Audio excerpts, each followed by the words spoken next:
नमस्कार दोस्तों, मैं हूं डॉक्टर आलोक और आप देख रहे हैं लीगल एक्सप्रेस। दोस्तों, हम लोग डीवी एक्ट के बारे में बात कर रहे हैं और डीवी एक्ट का चैप्टर 5 जिसको आज हम लोग इस वीडियो लेक्चर में डिस्कस करेंगे। चैप्टर 5 क्या है और डीवी एक्ट का चैप्टर 5 किस बारे में बात करता है उसको आज के इस वीडियो लेक्चर में हम लोग समझेंगे। तो आइए शुरू करते हैं वीडियो को।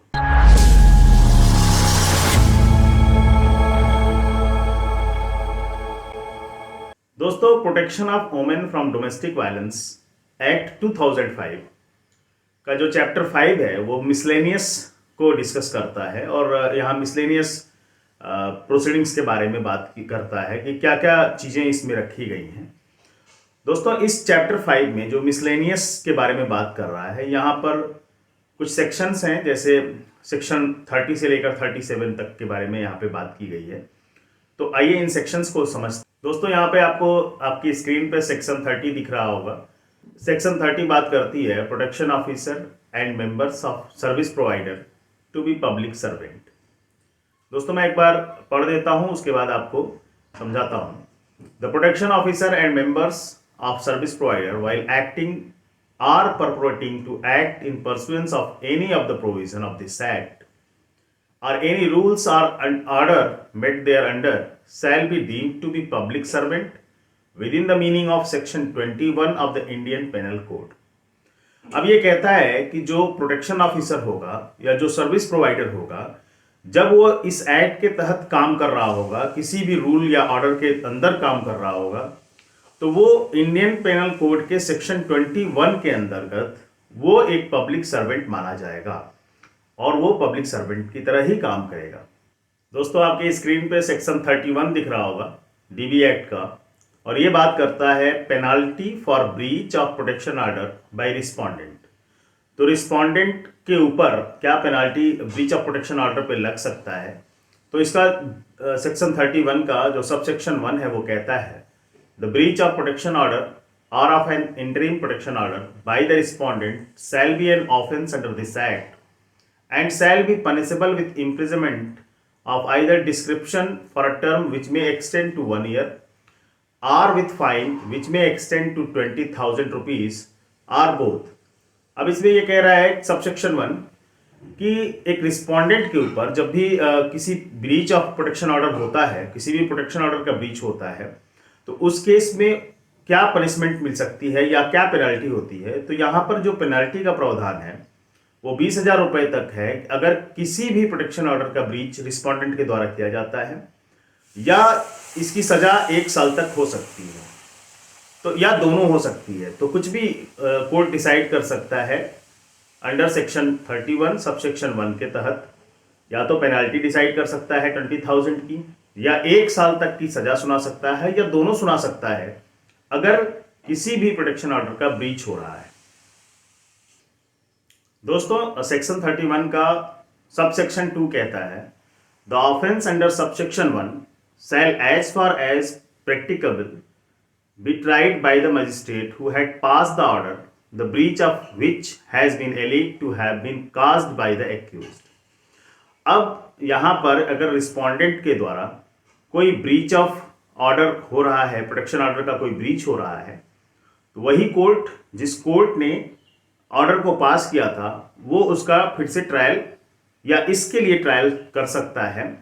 और ये आपका सबसेक्शन 2 के तहत आएगा कि अगर 1 में कोई भी जो है ब्रीच ऑफ प्रोटेक्शन ऑर्डर हुआ है, तो वो मजिस्ट्रेट जिसने ऑर्डर पास किया है वो उस ब्रीच ऑफ प्रोटेक्शन ऑर्डर के लिए ट्रायल कर सकता है।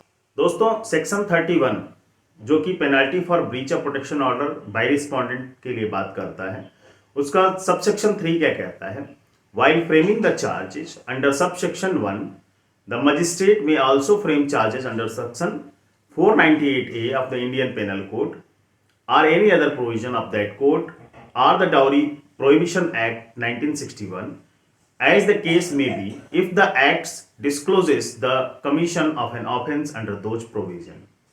अब ये कह रहा है कि सेक्शन 31 का जो सबसेक्शन 3 है वो उसके तहत जब जो मजिस्ट्रेट है इसी सेक्शन के सबसेक्शन 1 के तहत जब चार्जेस डिसाइड करता है, तो उसी समय वो 498 ए का अगर केस उसको प्रतीत होता है तो वो उसके लिए भी चार्जेस डिसाइड कर सकता है, चार्ज बना सकता है।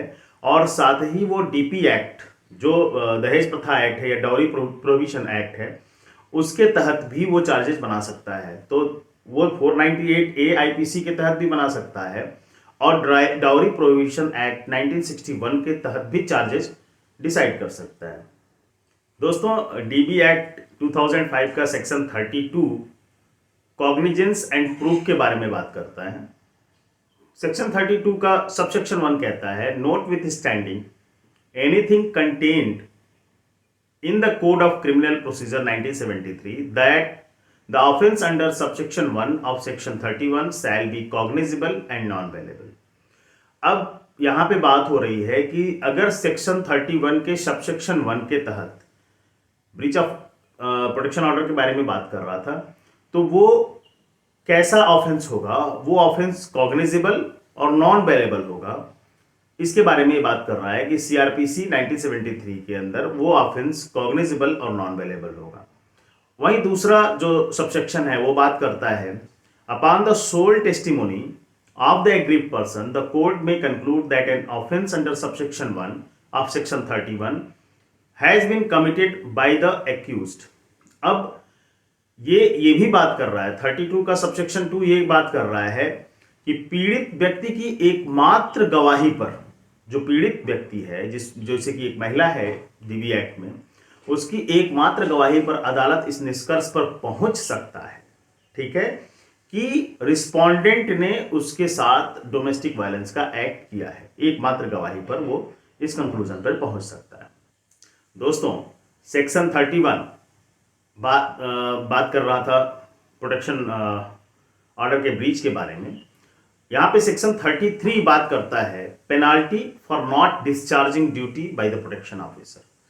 यहां पर अगर प्रोटेक्शन ऑफिसर ने अपनी ड्यूटी को परफॉर्म नहीं किया तो उस पर क्या पेनाल्टी लगाई जा सकती है, तो मैं पढ़ता हूं, एक बार सुनिएगा। If any protection order fails or refuses to discharge his duties as directed by the magistrate in the protection order without any sufficient cause, he shall be punished with an imprisonment of either description for a term which may extend to 1 year or with fine may extend to 20,000 rupees or with both। अब देखिए, protection officer के लिए भी same सजा रखी गई है। अगर प्रोटेक्शन ऑफिसर अदालत के द्वारा या मजिस्ट्रेट के द्वारा, जो मजिस्ट्रेट ने प्रोटेक्शन ऑर्डर पास किया है और उस प्रोटेक्शन ऑर्डर को फॉलो नहीं कर रहा है या फॉलो नहीं करवा रहा है, बिना किसी कारण के प्रोटेक्शन ऑफिसर उसमें जो है अपनी ड्यूटी को परफॉर्म नहीं कर रहा है, तो प्रोटेक्शन ऑफिसर के ऊपर भी जो है इस तरह के केसेस किए जा सकते हैं और उसको इसके लिए, जब वो ड्यूटी परफॉर्म नहीं करता है तो उसके लिए 1 साल तक की सजा और 20,000 तक की जुर्माने का प्रावधान है।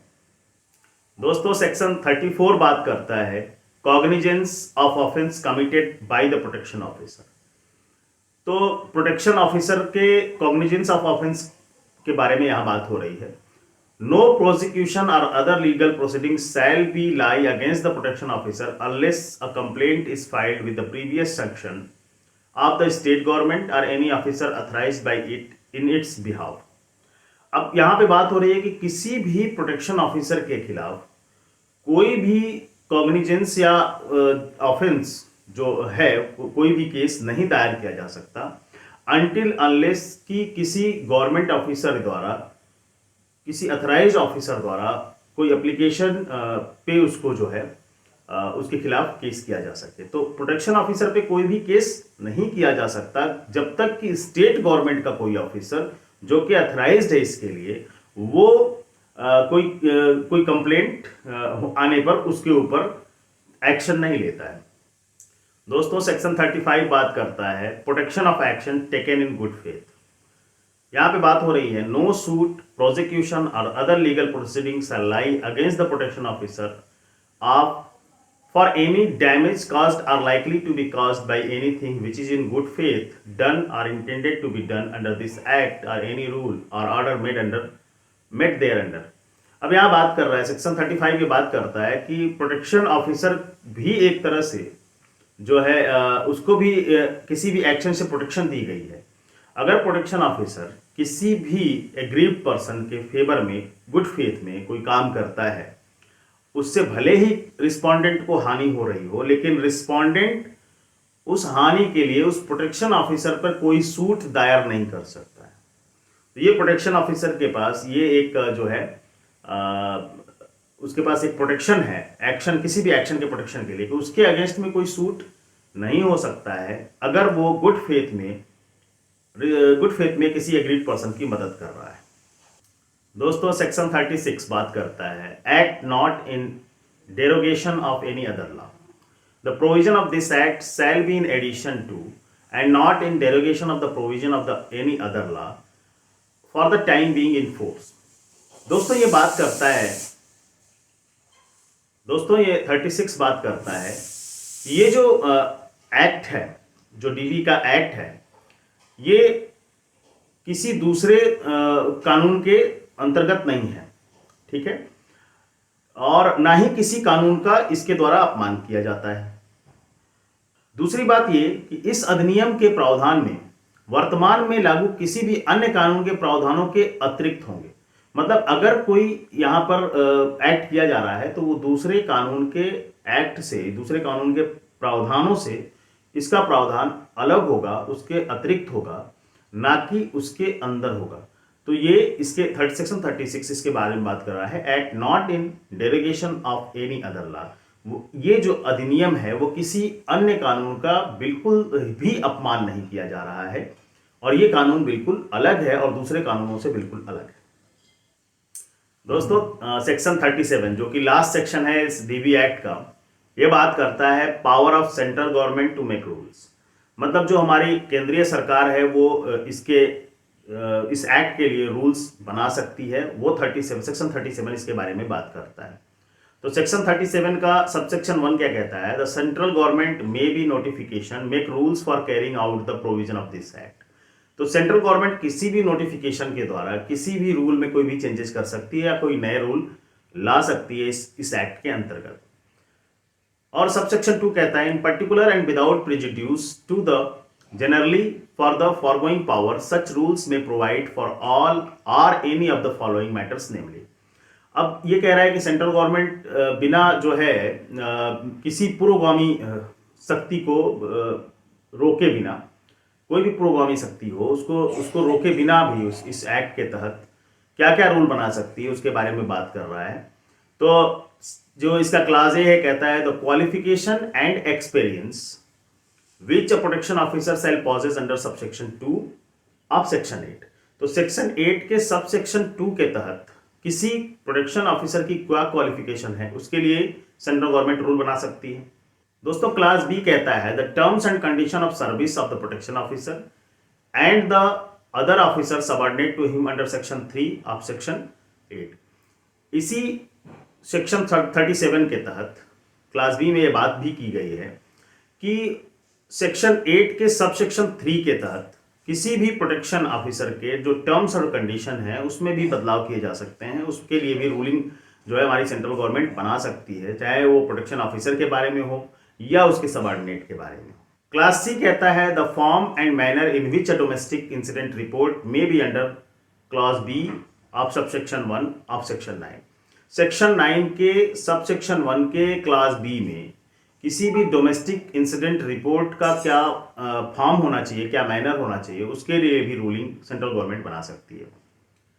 क्लास डी कहता है the form and manner in which the application of protection order may be made to the magistrate under class C of subsection 1 of section 9। Section 9 के सबसेक्शन 1 के क्लास सी में किसी भी प्रोटेक्शन ऑर्डर का क्या किसी भी एप्लीकेशन फॉर प्रोटेक्शन ऑर्डर किस फॉर्म में बनने चाहिए उसके लिए भी रूलिंग जो है सेंट्रल गवर्नमेंट बना सकती है। दोस्तों 37 जो सेक्शन है वो बात कर रहा है यहाँ पे, और यहाँ पे हम लोग क्लास ई के बारे में बात कर रहे हैं। सबसेक्शन 2 के क्लास ई में the form in which a complaint is to be filed under class D of subsection 1 of section 9। तो जो फॉर्म है कंप्लेंट का, वो कंप्लेंट के फॉर्म के बारे में भी रूलिंग जो है सेंट्रल गवर्नमेंट बना सकती है। क्लास एफ कहता है the other duties to be performed by the protection officer under class 1 of subsection 1 of section 9। Section 9 के सब सेक्शन 1 के 1 में भी प्रोटेक्शन ऑफिसर जो है उसको क्या ड्यूटी परफॉर्म करनी है, उस ड्यूटी के बारे में भी रूलिंग जो है हमारी सेंट्रल गवर्नमेंट बना सकती है। यही क्लास जी कहता है the rules regulating registration of service provider under subsection 1 of section 10। Section 10 के सबसेक्शन 1 में किसी भी सर्विस प्रोवाइडर का रजिस्ट्रेशन कैसे होगा उसके लिए भी रूल हमारी सेंट्रल गवर्नमेंट बना सकती है अंडर द सेक्शन 37। दोस्तों यहाँ पे सबसेक्शन एच बात करता है the form in which an application under subsection 1 of section 12 seeking reliefs under this act may be made and the particulars which such application shall contain under subsection 3 of that section। तो यहाँ पे भी बात कर रहा है, जो हमारा क्लास एच है बात कर रहा है कि अगर किसी रिलीफ के लिए कोई एग्रीड पर्सन आता है तो उसका जो एप्लीकेशन होगा वो किस फॉर्म में होगा, उसके लिए भी रूलिंग जो है हमारी सेंट्रल गवर्नमेंट बना सकती है। आई बात करता है the mean of serving notice under subsection 1 of section 13। Section 13 के सबसेक्शन 1 के तहत किसी भी नोटिस का क्या मीन होना चाहिए, किस मीन्स में नोटिस सर्व होनी चाहिए, उसके लिए भी रूलिंग हमारी सेंट्रल गवर्नमेंट बना सकती है। वहीं जे कहता है the form of declaration of service of notice to be made by the protection officer under sub section 2 of section. अब यहाँ पे सेक्शन 13 के सबसेक्शन 2 के तहत किसी भी प्रोटेक्शन ऑफिसर का जो डिक्लेरेशन होगा नोटिस सर्व करने का, उसके लिए भी रूलिंग हमारी सेंट्रल गवर्नमेंट बना सकती है। दोस्तों सबसेक्शन के कहता है the qualification and experience in the counselling which a member of a service provider shall possess under subsection 1 of section 14। इसी सेक्शन 14 और सबसेक्शन 1 के तहत जब भी काउंसलिंग के बारे में बात होगी तो किसी सर्विस प्रोवाइडर के काउंसलर के पास क्या क्वालिफिकेशन होनी चाहिए, उसके लिए भी रूलिंग हमारी सेंट्रल गवर्नमेंट बना सकती है। आई बात करता है, क्लास आई बात करता है the form in which an affidavit may be filed by the agreed person under subsection 2 of section 23। Section 23 के सबसेक्शन 2 के तहत किसी भी एग्रीड पर्सन के द्वारा जो एफिडेविट डाली जाएगी उसके लिए भी रूलिंग जो हमारी सेंट्रल गवर्नमेंट बना सकती है। क्लास एम कहता है any other matter which has to be और मे बी प्रिस्क्राइब्ड, कोई दूसरा भी मैटर हो जो कि प्रिस्क्राइब किया गया हो, उसके लिए भी हमारी सेंट्रल गवर्नमेंट रूलिंग बना सकती है। दोस्तों सेक्शन 37 का जो सबसेक्शन 3 है वो क्या कहता है every rule made under this act shall be laid as soon as may be after it is made before each house of parliament while it is in session for a total period of 30 days which may be comprised in one session or in 2 or more successive session, and if before the expiry of the session immediately following the session or the successive session aforesaid both houses agree that the rule should not be made, the rules shall thereafter have effect only in such modified form are to be no effect as in the case may be. So, however, that any such modification or annulment shall be without prejudice to the validity of anything previously done under that rule. तो यहाँ पे बात कर रहा है 37 का subsection 3 ये बात कर रहा है कि सेंट्रल गवर्नमेंट जो भी रूल बनाएगी, जो भी रूल वो बनाना चाहती है, उसके लिए एक बिल पेश करेगी और वो बिल जो है संसद के दोनों सदनों में रखा जाएगा और उसकी अवधि 30 दिन की होगी, चाहे वो उसका सेशन चल रहा हो या नहीं चल रहा हो। मतलब जब भी सेशन चल रहा होगा उस दौरान उसको 30 दिन तक रखा जाएगा। और जब किसी भी रूलिंग के चेंज के लिए या अमेंडमेंट के लिए बात की जाएगी तो जब दोनों सदनों का इसमें जो है बिल दोनों सदनों द्वारा पास भी किया जा सकता है, किसी नई रूलिंग पे नहीं भी किया जा सकता है। तो जैसा भी इसमें होगा वो बिल पास हो गया तो ठीक है, उसमें अमेंडमेंट किया जाएगा। अगर बिल पास नहीं होता है तो अमेंडमेंट नहीं होगा। लेकिन किसी भी बिल को पास करने के लिए संसद के दोनों सदनों की मंजूरी बहुत ही जरूरी है। तो इस तरह से ये 37 सेक्शन के साथ ही हम इस डीवी एक्ट को समाप्त करते हैं। उम्मीद है दोस्तों कि आपको पूरा डीवी एक्ट समझ में आया होगा। अगर आपको समझ में आया तो आप अपने लाइक्स और कमेंट्स जरूर करिए। धन्यवाद।